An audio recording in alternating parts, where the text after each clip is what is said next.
มันมีพญาอยู่บทหนึ่งอันนี้ก็เฮาก็สิเข้าใจกันแล้วล่ะว่า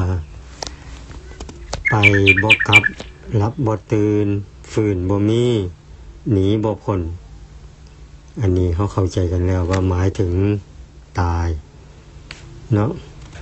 แต่บัดนี้มันจะมีข้อหนึ่งที่มาเว้าให้ฟังเพิ่นว่าหาบบ่หนักตักบ่เต็มเค็มบ่จืดมืดบ่แจ้งนี่ก็เป็นปริศนาธรรมมันหมายถึงอีหยังหาบบ่หนักตักบ่เต็มเค็มบ่จืดมืดบ่แจ้ง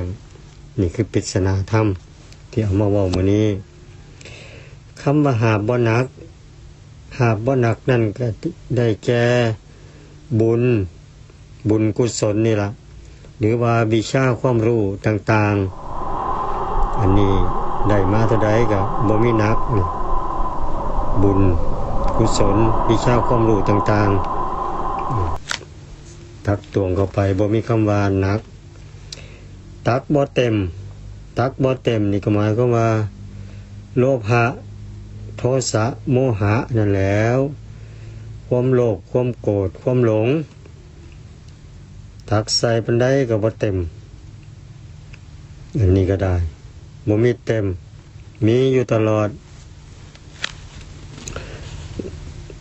คำว่าเค็มบ่จืดบาดนี้เค็มบ่จืดก็ได้แก่คุณงามความดีที่บุคคลทำไว้แล้วก็ยังดีคือเก่าบ่มีคำว่าจืดบ่จางบ่จืดบ่จางนี่เพิ่นว่าเค็มบ่จืดคือความดีบ่มีจืดทำเข้าไปดีอยู่ตลอดคำว่ามืดบ่แจ้งคือหยังวะติ